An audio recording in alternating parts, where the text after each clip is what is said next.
Welcome to me ఇంటి నేస్తం Lavanya. Upcoming రివ్యూలోకి వెళ్ళిపోదాం.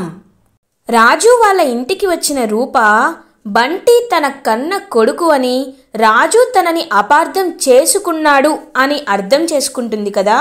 రూపతో రాజు కూడా చాలా హ్యాపీగా, అమ్మాయి గారు నన్ను క్షమించండి, నేను మిమ్మల్ని అపార్థం చేసుకున్నాను, ఈ బిడ్డని మీరు చంపేయమన్నారేమోనని ఆ విజయాంబిక దీపక్లు ఆ రౌడీలకి చెప్పేసరికి మీరే చంపమన్నారేమోనని అపార్థం చేసుకున్నాను అని ఇంకా రాజు కూడా క్షమించమని అడుగుతాడు రూపాని.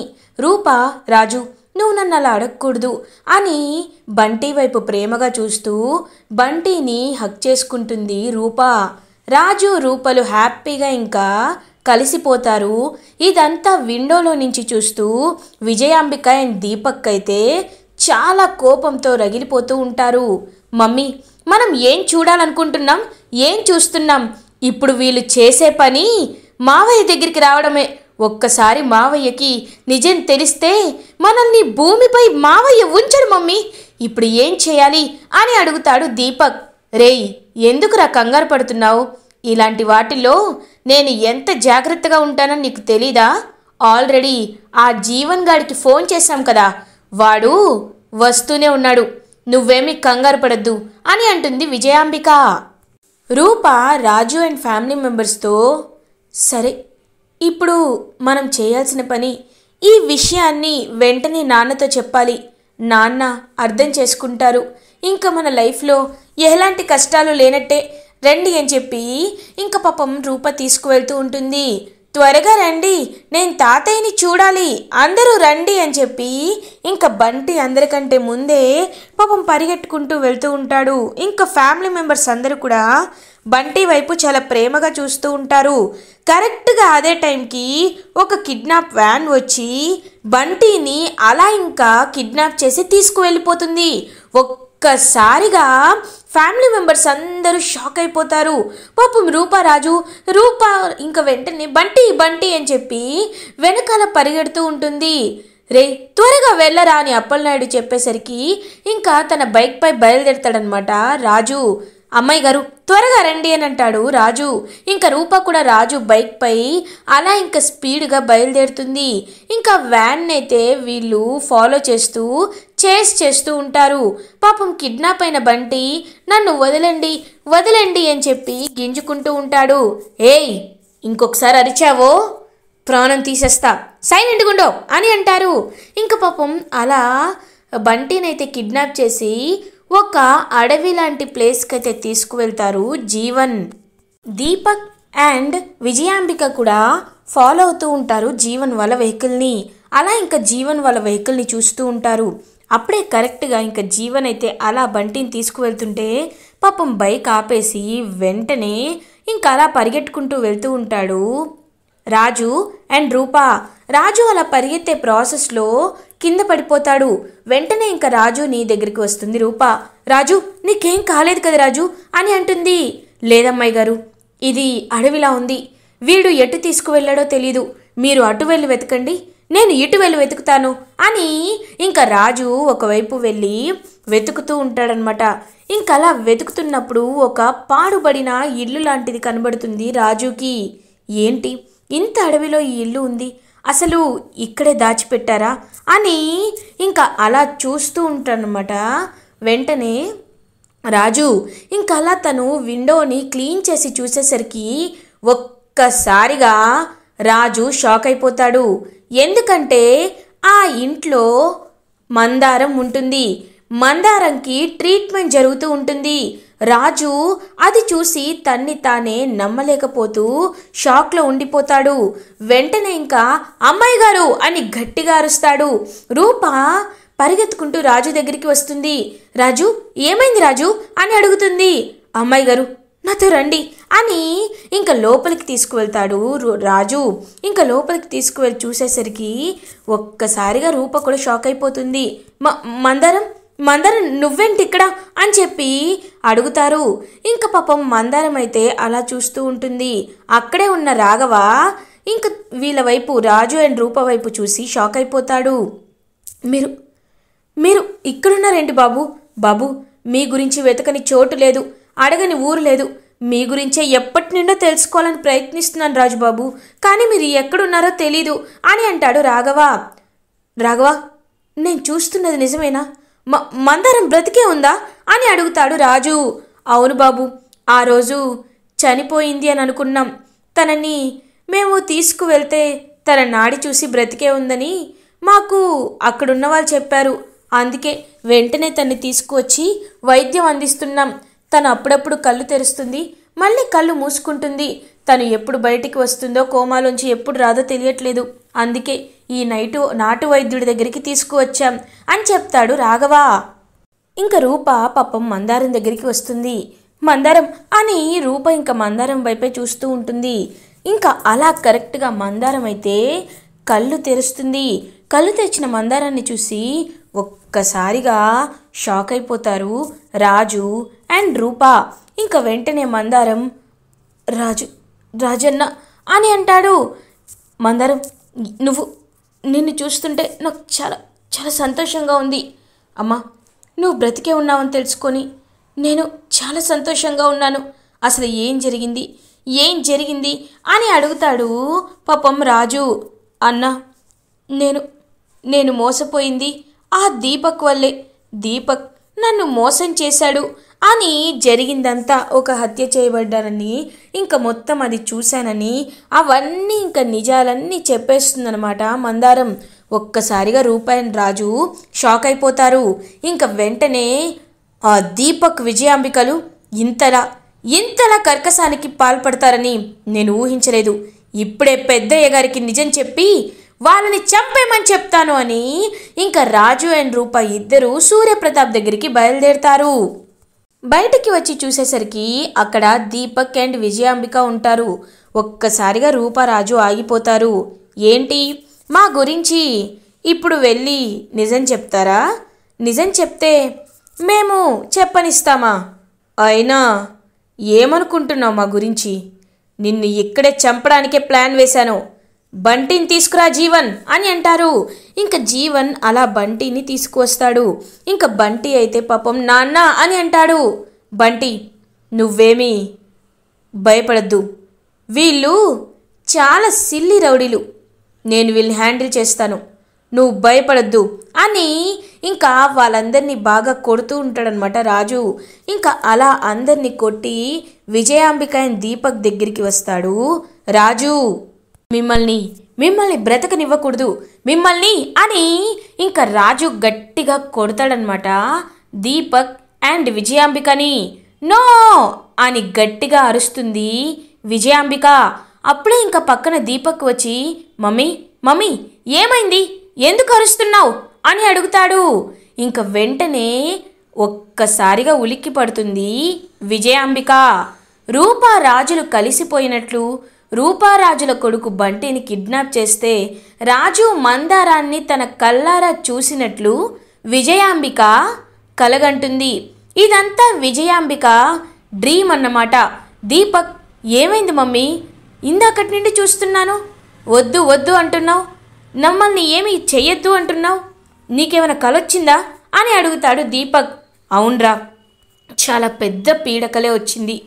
అయినా ఇప్పుడు దాని గురించి నేనెందుకు చెప్పాలే దీపక్, మనం చాలా జాగ్రత్తగా ఉండాలి. ఎందుకంటే రూపకి ఏ నిజంలో అయినా ఏ విషయంలో అయినా ఒక్కసారి రాజుపై కానీ బంటిపై కానీ డౌట్ వస్తే ఆ విషయంలో మనం వాళ్ళని ఏమీ చేయలేం. ఒక్కసారి రాజు రూపలు కలిసిపోతే వాళ్ళకి తమ్ముణ్ణి ఒప్పించడం చాలా తేలికైపోతుంది అని అంటుంది విజయాంబిక. అలాగే ఆ మందారాన్ని కూడా మనం ఎలా అయినా పక్కకి తప్పించాలి. అది బ్రతికే ఉంది. ఒకవేళ రాజు మందారాన్ని చూసినా మనకి చాలా పెద్ద ప్రాబ్లం అవుతుంది అని చెప్తారు విజయాంబిక. అవును మమ్మీ, దాన్ని కనిపెట్టి ఎలాగైనా మందారాన్ని నేను చంపేస్తాను. అప్పుడే కదా నేను దాన్ని నుండి తప్పించుకునేది అని మాట్లాడుకుంటూ ఉంటారు విజయాంబిక అండ్ దీపక్. ఎందుకు చంపారు అని అప్పుడొచ్చి అడుగుతుంది రూప. ఒక్కసారిగా షాక్ అయిపోతారు ఇంకా విజయాంబిక. దీపక్, ఏంటి, ఏం మాట్లాడుతున్నావు? మేం చంపడం ఏంటి అని అంటుంది విజయాంబిక. బ్రతికుండగా నా బిడ్డని మీరు ఎందుకు చంపేశారు? మీరు చంపారని తెలుసుకున్నాను కాబట్టే నా బిడ్డ నా బిడ్డ చనిపోయాడని మేమనుకున్నాం. నా బిడ్డ బ్రతికే ఉన్నాడని నాకు తెలిసిపోయింది. మీరు ఎందుకని అబద్ధం చెప్పారు అని అడుగుతుంది రూపా. చూడు రూపా, నీ బిడ్డ బ్రతికిలేడు. మేం మాట్లాడుకుందేదో నువ్వు తప్పుగా విన్నావు. అంత మాత్రాన మమ్మల్ని ఎందుకని ఇలా అపార్థం చేసుకుంటున్నావు? ఇంకొకసారి టాపిక్ మళ్ళీ తీసుకురావద్దు. మళ్ళీ మీ నాన్న నీపై కోప్పడతాడు. రే దీపక్, పద వెళ్దామని చెప్పి అక్కడి నుండి వెళ్ళిపోతారు దీపక్ అండ్ విజయాంబిక. రూప మాత్రం ఆలోచిస్తూ ఉంటుంది. లేదు, వీళ్ళు ఏదో ఏదో విషయాన్ని దాచిపెడుతున్నారు. అది ఏంటి అనేది ఖచ్చితంగా నేను కనుక్కోవాలి అని అక్కడి నుండి వెళ్ళిపోతుంది రూపా. రూప ఇంకా పింకీ మాటల్ని గుర్తు చేసుకుంటుంది. ఇక్కడ అలాంటి బాబే ఉన్నాడని చెప్తుంది. రాజు వాళ్ళ ఇంట్లో కూడా అలాంటి బాబే ఉన్నాడని చెప్తుంది. అంటే ఎవరి గురించి చెప్తుంది? ఒకవేళ రాజు ఇంకొక కొడుకు ఖచ్చితంగా చూసుకోవాలి, వెళ్ళి తెలుసుకోవాలి అని ఇంకా అలా బయలుదేరుతుందనమాట రూపా. రే రాజు, దీపక్ తను బయలుదేరుతుంది. మనమే వెంటనే వెళ్ళి చెప్పాలిరా. మనం తన్ని ఆపాలి. ఇప్పుడు రూపని ఆపకపోతే మన ప్లాన్ అంతా అయిపోయినట్టే అని ఇంకా చెప్తుంది విజయాంబిక. అవును మమ్మీ, ఇప్పుడేనే మరి బయలుదేరదామని చెప్పి దీపక్ అండ్ విజయాంబిక ఇద్దరు రూపా దగ్గరికి వెళ్తారు. రూపా, ఎక్కడికి బయలుదేరుతున్నావు? ఇప్పుడు మనం గుడికి వెళ్ళాలి. మా తమ్ముడు గుడికి వెళ్దాం అన్నాడు. నువ్వు లేకపోతే బాగోదు. వాడు మాట్లాడు కాబట్టి నేను చెప్తున్నాను. నువ్వు ఇంకా ఇంట్లోనే ఉండాలి అని జీవన్ని అడ్డుకోవడానికి ఇంకలా దీపక్ అండ్ విజయాంబిక అయితే రూపని ఆపేస్తారు. ఇంకా రూప, అవునా, ఈ విషయం నాతో చెప్పలేదే, సరేలే అని చెప్పి పాపం ఇంకా రాజు వాళ్ళ ఇంటికి వెళ్లకుండా ఇంట్లోనే ఉండిపోతుంది రూప. ఇది ఇలా ఉండగా రాజు ఇంకా ఒరిజినల్గానే బంటితో కేక్ కట్ చేపిస్తాడు. ఇంకా బంటి కేక్ కట్ చేస్తూ చాలా అంటే చాలా హ్యాపీగా ఫీల్ అవుతాడు. నాన్న, నిజంగా నాకు చాలా హ్యాపీగా ఉంది నాన్న. నువ్వు ఎప్పుడు నా బర్త్డేని ఇలాగే సెలబ్రేట్ చేస్తావని బంటి చాలా హ్యాపీగా ఫీల్ అవుతాడు. బంటి, నువ్వు బాగా చదువుకోవాలి, నువ్వు మంచి పొజిషన్కి వెళ్ళాలి. నేను కోరుకునేది అదే బంటి, అదే అని పాపం ప్రేమగా చెప్తాడనమాట. అలా ఇంకా పాపం ఈ రాజు వైపు చూస్తూ ఉంటాడు బంటి. నాన్న, నిన్నొక క్వశ్చన్ అడగచ్చా అని అంటాడు బంటి. ఏంటి బంటి అని అంటాడు రాజు. నాన్న, నువ్వు కోప్పండంటే అడుగుతాను. ఆ ఫోటోలో ఉన్న ఆవిడ ఎవరు నాన్న అని అడుగుతాడు మందారం ఫోటోని చూపిస్తూ. బంటి ఒక్కసారిగా పాపం రాజుకి షాక్ అయిపోతాడు. బంటి, నీ వయసుకి తగ్గట్టు మాట్లాడు. ఇప్పుడు అవన్నీ తెలుసుకొని నువ్వు ఏం చేస్తావు బంటి అని అంటాడు రాజు. అది కాదు నాన్న, అందరికీ అమ్మున్నారు, నాకే అమ్మలేడు. అందుకే తను నా అమ్మ కాదా అని తెలుసుకోవాలని అడుగుతున్నాను అని అంటాడు బంటి. తను మీ అమ్మ కాదు, సరేనా అని కోపంగా రాజు అక్కడి నుండి బయటికి వచ్చేస్తాడు. ఇంకా రాజు చాలా అటు ఇటు తిరుగుతూ ఆలోచిస్తూ ఉంటాడు. బంటి నా అమ్మ ఎవరు అని ప్రశ్నల మీద ప్రశ్నలు వేస్తూనే ఉన్నాడు. బంటికి ఏం సమాధానం చెప్పాలో అర్థం కావటం లేదు. రాజు ఇంకా అట్నుండి అటే తన మెకానిక్ షాప్కి అయితే వెళ్ళిపోతాడు. ఇంకా అలా జీవన్ అయితే కరెక్ట్గా ఫోన్ మాట్లాడుతూ వస్తూ ఉంటాడు. రేయ్, కార్ రిపేర్ అయిపోయింది. అయ్యో, ఇక్కడ దగ్గరలో మెకానిక్ షాప్ ఏదైనా ఉందా? ఇక్కడే ఉంది కదా అని చెప్పి ఇంకా అలా మెకానిక్ షాప్కి అయితే వెళ్తాడనమాట రాజు. ఇంకా జీవన్ ఇంకా మెకానిక్ షాప్కి వెళ్ళి కరెక్ట్గా రాజు ఉన్న మెకానిక్ షాప్కే వెళ్ళి రాజు అని తెలియక ఫోన్లో మాట్లాడుతూ ఉంటాడు. హలో విజయాంబిక గారు అని ఫోన్లో మాట్లాడుతూ ఉంటాడు. ఇదంతా రాజు చూస్తూ ఒక్కసారిగా షాక్ అయిపోతాడు. ఖచ్చితంగా ఇది వాడే అని ఇంకా ఏం మాట్లాడుతున్నాడా అని వింటూ ఉంటాడనమాట రాజు. విజయాంబిక గారు, మీరేమీ కంగారు పడకండి. ఆ బంటిని కిడ్నాప్ చేసే బాధ్యత నాది. ఎందుకంటే ఆ బంటి బ్రతికుంటే మనకి ఎంత ముప్పో నాకు బాగా తెలుసు. కాబట్టి ఎలా అయినా వాడిని నేను పైకి పంపించే మీకు ఫోన్ చేస్తాను అని చెప్పి ఇంకా ఫోన్ కట్ చేస్తాడు జీవన్. కట్ చేసి వెనక్కి తిరిగి చూసేసరికి అక్కడ రాజు ఉంటాడు. రాజుని చూసి ఒక్కసారిగా దీపక్ షాక్ అయిపోతాడు జీవన్. ఇంకా వెంటనే అక్కడి నుండి పరిగెత్తుకుంటూ వెళ్ళిపోతూ ఉంటాడు. రాజు ఇంకా వాడిని వెంబడించి రేయ్ ఆగరా అని చెప్పి ఇంకా జీవన్ని గట్టిగా పట్టుకుంటాడు రాజు. ఇంకా పట్టుకొని టపా కొడుతూ ఉంటాడు రాజు. చెప్పరా, చెప్పు, ఎందుకురా, ఎందుకు బంటిని కిడ్నాప్ చేయాలనుకుంటున్నావు చెప్పు అని గట్టిగా అడుగుతాడనమాట. ఇంకా అలా రాజు ఇంకా జీవన్ నేను చెప్పను అని అంటూ ఉంటాడు. చెప్తావా లేకపోతే చేస్తావా అని గట్టిగా ఇంకా తనకు దొరికిన వాటితో కొట్టాలని చూస్తూ ఉంటాడు. కానీ అప్పుడే చెప్తాను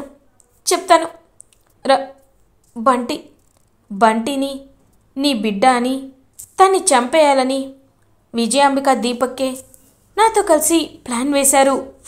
ఏంటి, విజయాంబిక దీపక్ ఇద్దరు కలిసి నా కొడుకుని చంపాలనుకుంటున్నారా?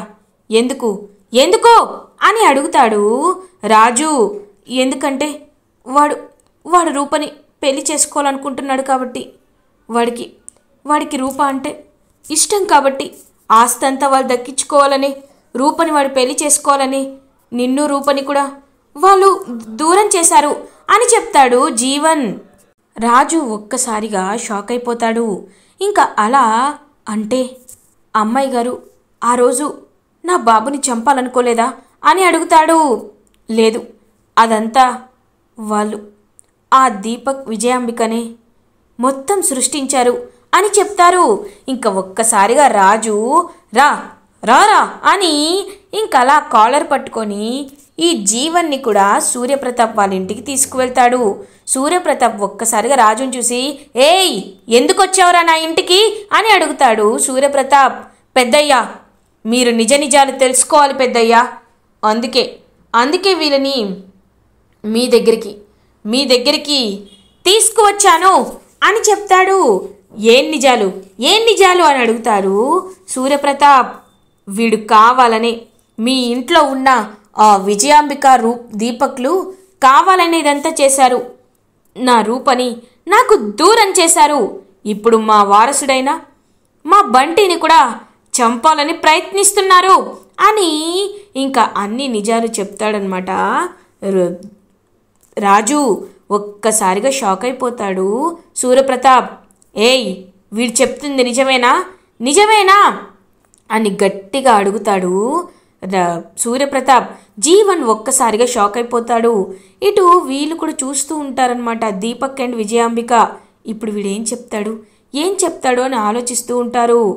నువ్వు ఏం చేసినా నేను నిజమే చెప్తాను, నా ప్రాణాల కంటే నాకు ఏది ముఖ్యం కాదు అని ఇంకా నిజంగా విజయాంబిక దీపక్కే రాజు రూపల్ని దూరం చేశారని, వాళ్ళు కావాలని ఇదంతా చేశారని నిజం చెప్తాడు జీవన్. నిజం తెలుసుకొని ఒక్కసారిగా షాక్ అయిపోతాడు సూర్యప్రతాప్. ఇలా ఎపిసోడ్ ఎండ్ అవుతుంది. ఫర్దర్ ఎపిసోడ్ రివ్యూస్ ముందుగా మీకు కావాలి అనుకుంటే మా ఛానల్ని సబ్స్క్రైబ్ చేసుకోండి. Thanks for watching.